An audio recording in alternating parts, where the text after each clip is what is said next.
naturally, I'm actually pretty introverted. I'm a person that will go on a 10-mile hike by myself and be happy as can be, put some headphones in, look around, take tons of pictures. But as a stay-at-home dad, that's not really an option.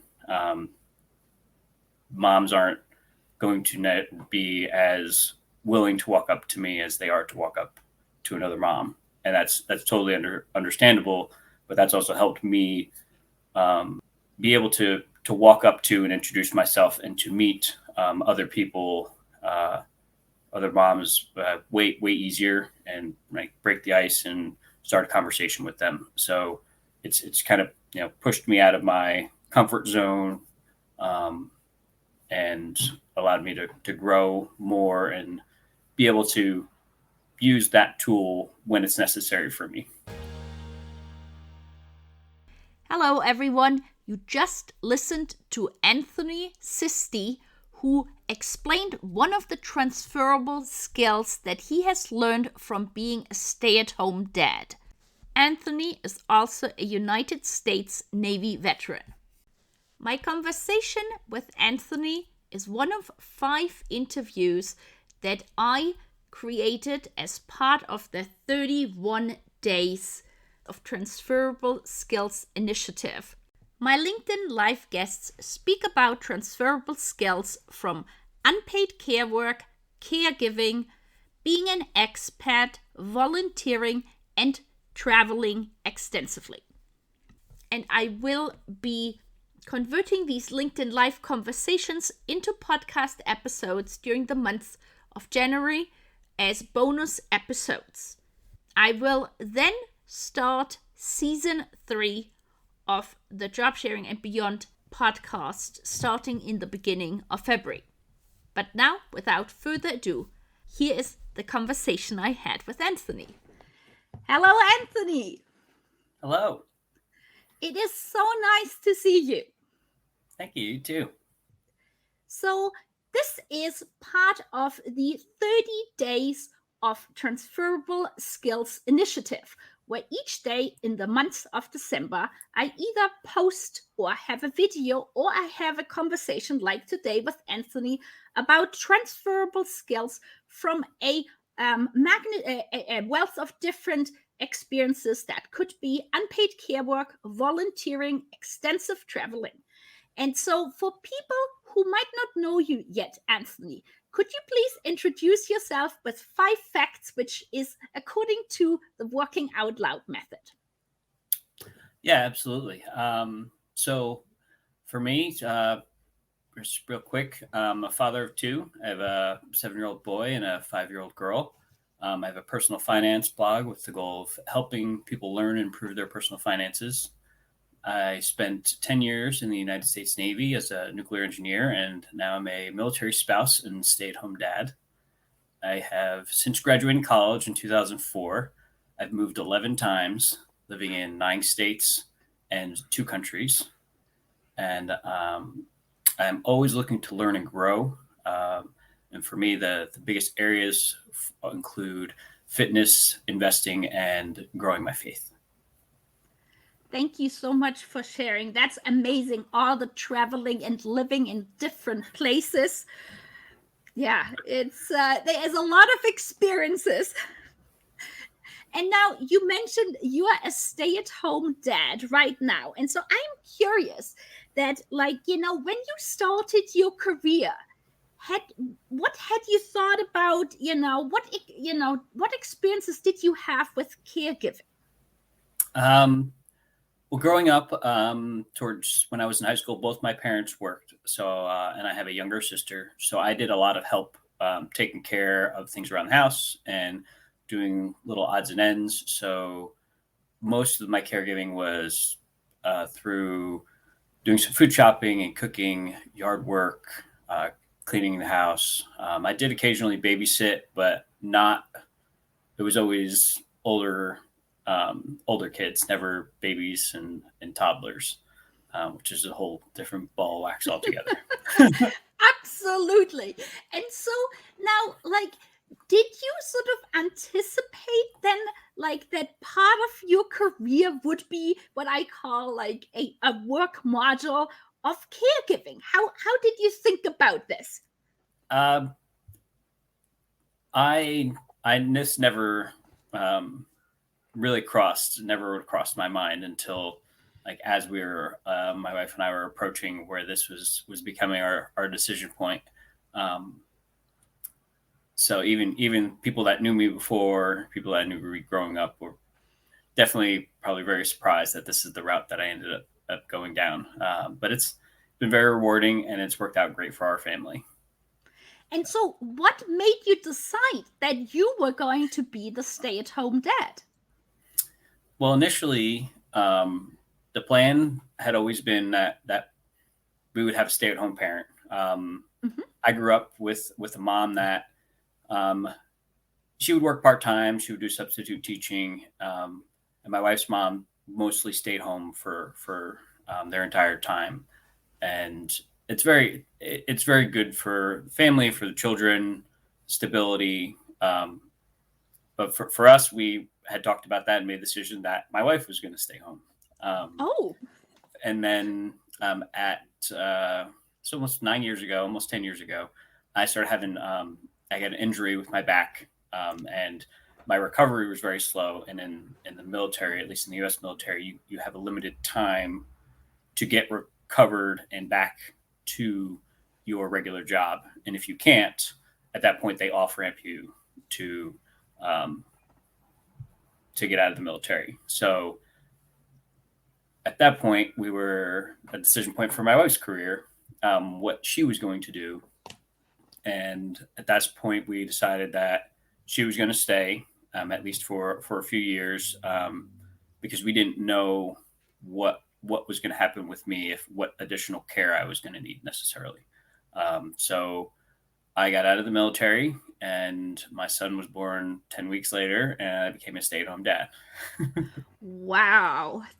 What a change. Wow. And so I'm curious, what kind of transferable skills did you have from your military or your engineering schooling background that helped you or could help you being a stay-at-home dad? So I mean, I'd say no matter what job you're going to, there's always going to be something you can bring to another field that you go to. For me, the biggest one was probably time management.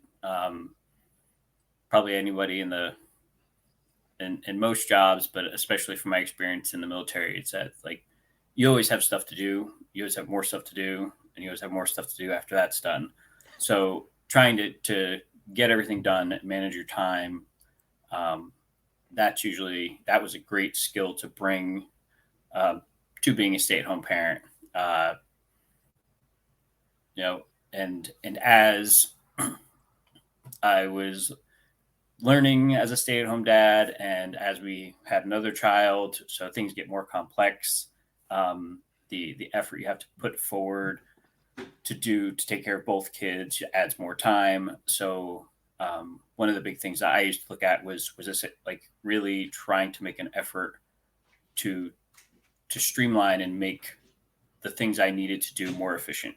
Um, Whether it's something as simple as I needed to go out and run errands, to plan them out and in a way that would be the easiest to get them all done quickly with the least amount of stress for the kids and around all of their naps or playtimes or all that kind of stuff. And another one for me is coming from the nuclear um, power side of the Navy is that in that community, clear communication is incredibly vital and important when you're operating. So that has been a great tool to bring to being a stay-at-home dad, and even that, it's kids, and you could say things clear as day, and it still doesn't matter. So, but yeah, those are probably the two biggest things that I brought from the Navy to being a stay-at-home dad. That is really so interesting. Yeah. And I mean, the communication. I have teenagers, yes. And so what I'd like to know is, so has it actually been like being a stay-at-home dad? Are there any other stay-at-home dads in your neighborhood? So there are a few stay-at-home dads around in the neighborhood.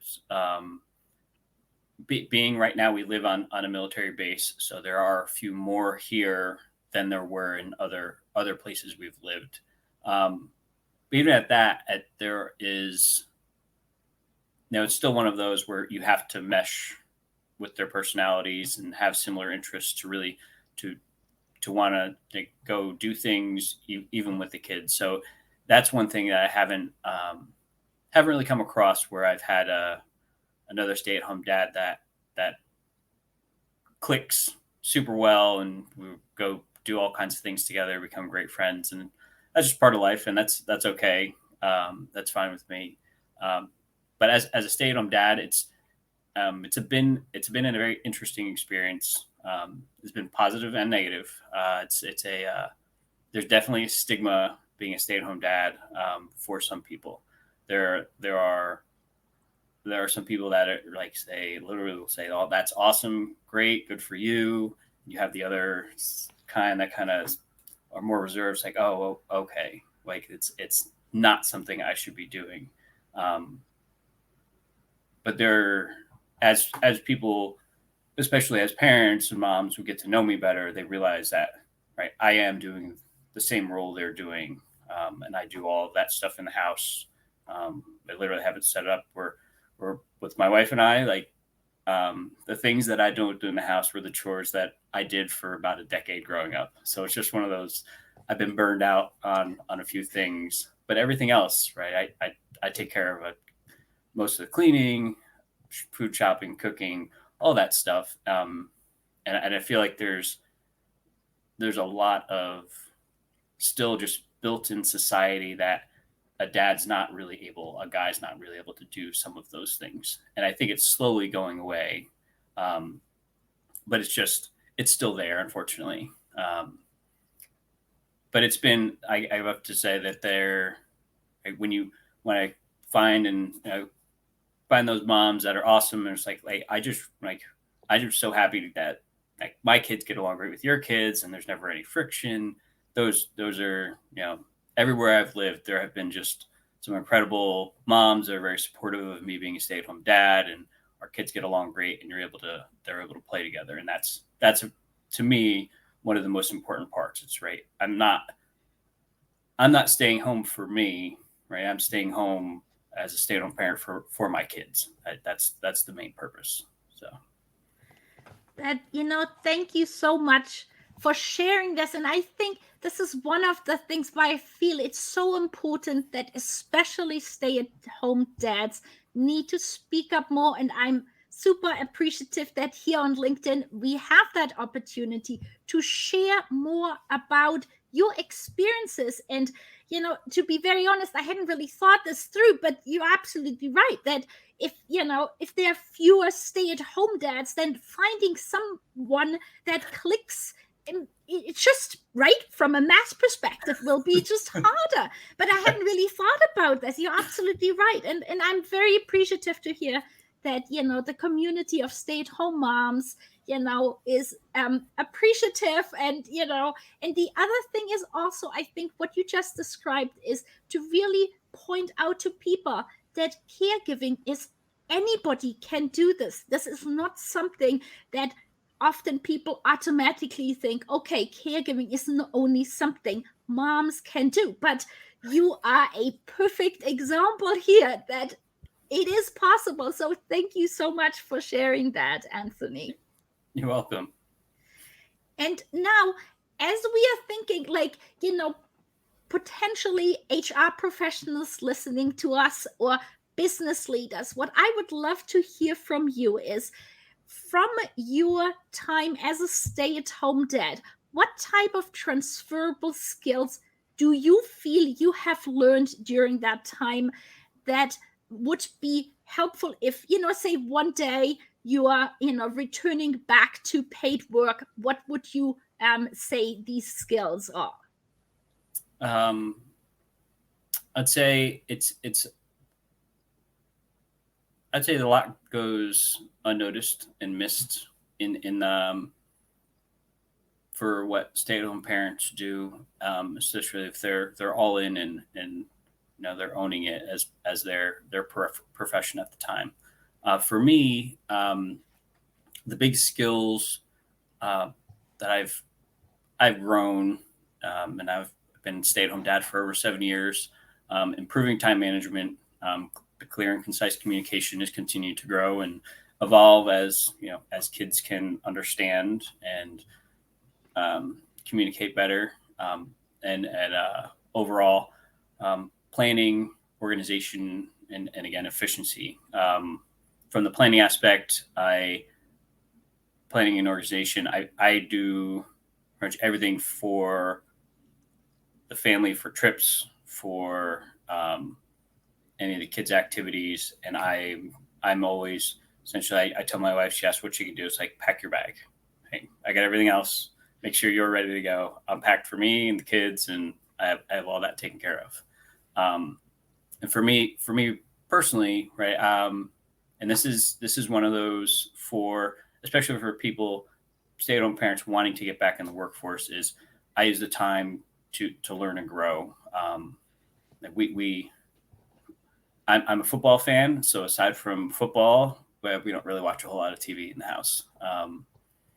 And for me, like, my personal growth has come in learning more and more all the time about finance, and working on the personal finance blog.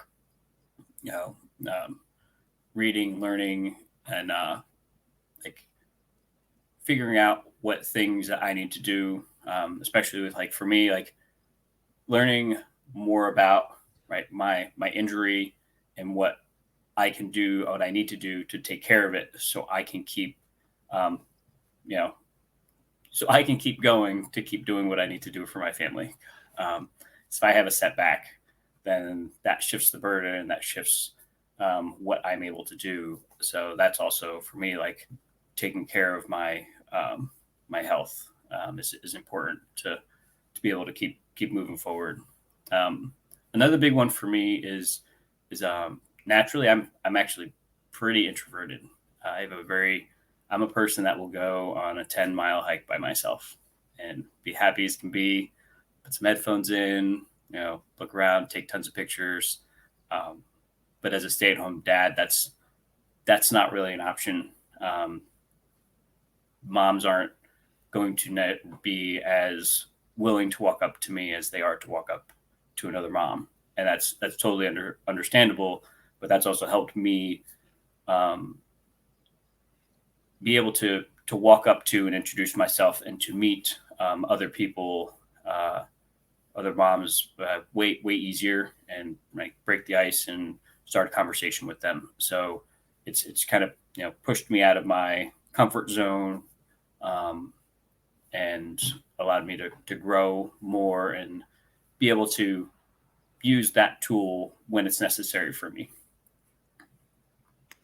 This is amazing. And I feel we hear a lot on the business side about upskilling, reskilling, lifelong learning. And what you just described fits really exactly into these parameters, that it's a constant change. And I find it amazing to hear, as you described, that you're more of an introvert. And I'm extra appreciative that you said, yes, I'm coming on LinkedIn Live to share my story. So I think that's just awesome. And so one other thing I wanted to know is, if you reflect back, what would you have liked to have known before you became a stay-at-home dad about being a stay-at-home dad? The biggest things, and I'm sure this is probably the same for anybody that's been a stay-at-home dad, or even probably for most parents in general, just the amount of patience required with children, and that was probably my hardest part of my transition was the patience needed for kids, especially when things I'm doing or things that we're going to go do or set up solely for them. And like, you still can't get them to help and put shoes on or get ready to go to the bathroom, get ready to go out the door. So that has been my patience. I mean, and I was very impatient, and having kids and being a stay-at-home dad has definitely grown that as a skill for me, that I can know I need to, being more patient with them. They need to understand more, and that also that's also it improves over time. So if you have little kids, then you're in the worst of it. It should get better. I don't know. I don't have any teenagers yet, so I can't speak on that front yet. But Yes, I would say it goes up and down, and I couldn't agree with you more on the patient side. Yes, yes, yes. It's like, yeah, and and then I'm sorry. yeah, go ahead, But please. then there was like, along with the patience, but just that, right? The amount of time it takes to do things, right? Normally, right? If you don't have any kids, or if you're going out by yourself, right? Grab your keys, walk out of the house, get in the car, and go. But if you're bringing children, right? Depending on how old they are, you're opening the door, you're putting them in the car, you're buckling them in the car.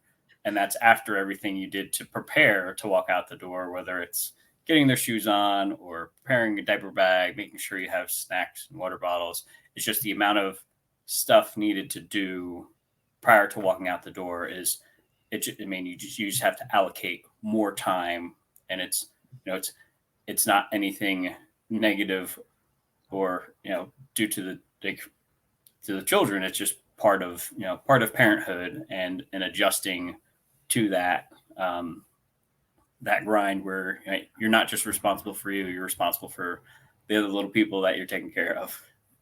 Yeah. Yeah, I remember the time, like things, putting stuff in a stroller, the amount of stuff I would be carrying everywhere, just in case, all of these scenarios. And yes, it's like planning ahead. Yes. Now, Anthony, it's really, really lovely to talk to you and learn more about your experience as a stay-at-home dad. Is there anything that you would like to share with our audience that we have not covered yet? Yeah, I mean, it's a there are there's a lot of stay-at-home parents, and I know everybody's situation is different. There's people that literally they don't have the personality to handle being a stay-at-home parent. That's just who they are, and that's fine. And that works. That they make that work. But for me personally, right, it's been a blessing for me to be able to stay home, whether it was me or my wife, to be able to stay home, take care of our family. For us, it's worked out incredibly well. Also, it's she knows that I keep all the plates spinning at home, and so that allows her to focus and excel at work because she knows everything's taken care of here and she doesn't have to worry about it. Like, we're a team. We are committed to things as a team, and my role is a stay-at-home dad and to do things on this side of our family, and I'm proud of that because I'm very aware that is important, whether depending on how it's viewed from the outside. Like, I know that for everybody that's a stay-at-home parent, it's harder than most jobs you'd have in the real world because it doesn't stop, and it just keeps going. So, and one of the big things for us, and I don't know if it's true for other families, but overall, I would say with me not working, like, our quality of life as a family is much higher, because everything I do, right, I try to do, especially now with school. school's in session, I try to get everything done that I don't need my wife or the kids for completed while they're at school, or my wife's at work, which gives us a lot more time to do things as a family when everybody's here, or the kids are home and they want to go do something, right? It's a lot easier to do that because, I take it as my job to do things while my wife's at work and the kids are at school. And like, as we spoke about before, right? Like the gaps, hopefully, right. Companies and human resources will become more open about gaps in employment, for stay-at-home parents and for anybody else, right? Right. When I was in the Navy, there were times that I was working, 60, 80 hours a week. Like, you can only do that for so long before you have health problems, before, whether it's physical health or mental health. And sometimes people just recharge batteries. Being a stay-at-home parent, I wouldn't say you're really recharging batteries a whole lot, but it's a little more now that the kids are in school. That's definitely helpful. But those gaps, especially if they're a stay-at-home parent, or even if they're traveling, right, they're using that time and not sitting on their butt. Like, there could be a gap because they're educating themselves, because they're traveling, because they're a stay-at-home parent, because they're caregiving, right? That's one of the things, like caregiving for a family member. Right. And it's looked at as unemployed, but I'd say it's definitely a far cry from unemployment. And it's challenging, it's time consuming. And I would say, like, if it would be a great thing for, like, what you're doing is great to try and get, those companies and, HR to realize that, it's not unemployment, it's skill, but it's full employment, beyond full employment, arguably. And with that,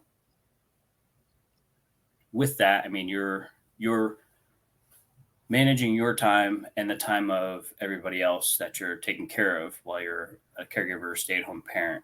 And I don't see how that could be, like, that should never be negatively viewed upon, because that's an asset. If you can manage your time well, and you have the skills to learn whatever job it is, right, you'll be an asset if you can manage your time well wherever you work. And it's, and at the same time, there are people that, right now, there's no view for my wife and I for me to go back to work. Just doesn't make sense for us. And some people, they will just stay at home and raise their children and take care of their household, and that's a great thing. And I think it's very undervalued as a society. I don't have experiences elsewhere, but the way society is pushed in the United States towards, everybody's got to work. It's like, I think everybody has to work, which you need to enjoy life.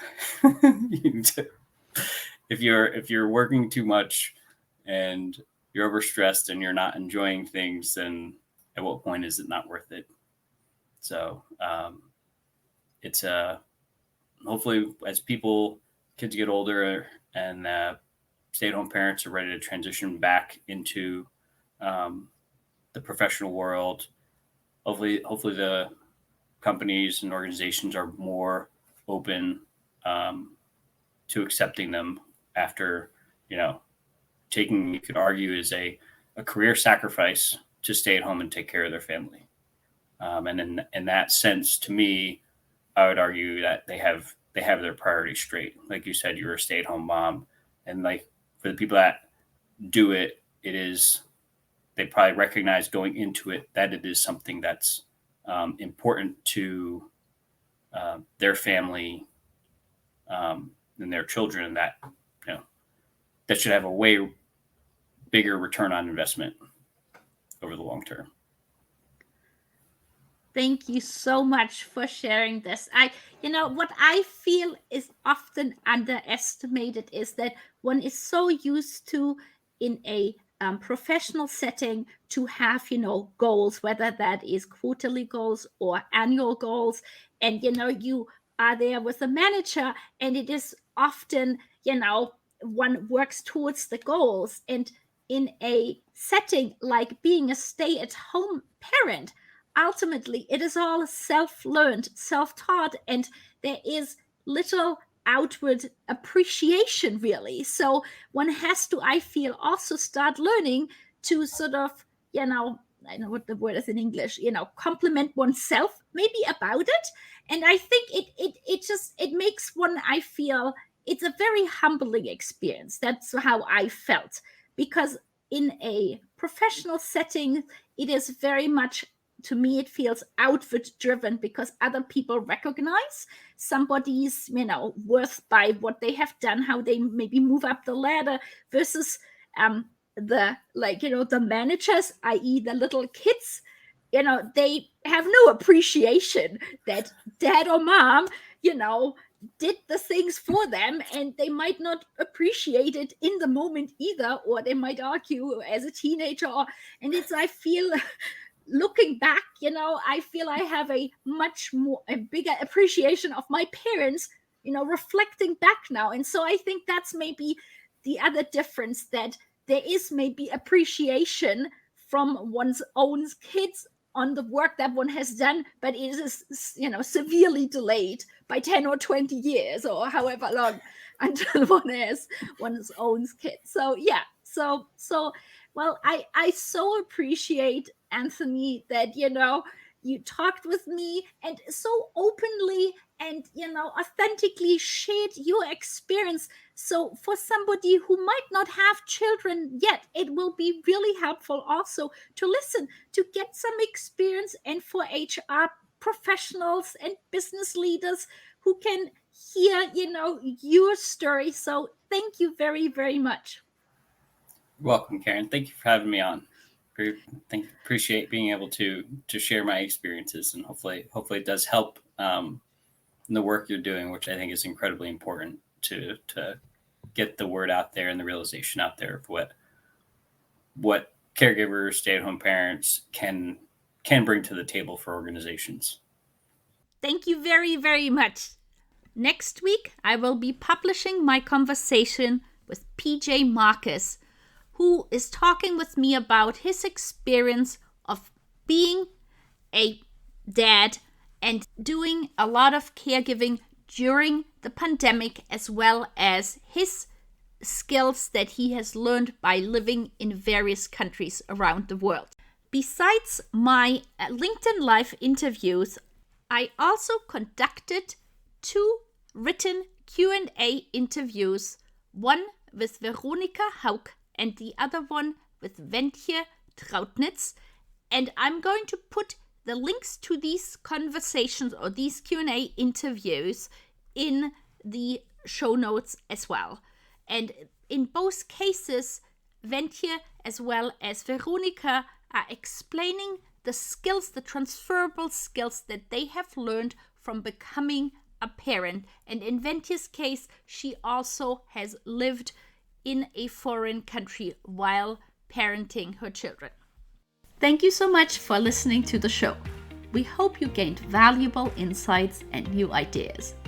To keep listening to future episodes, please head over to iTunes or your favorite player and subscribe and give it a rating. We would very much appreciate a review and for you to share it on social media, so more people can start innovating in how they offer employment.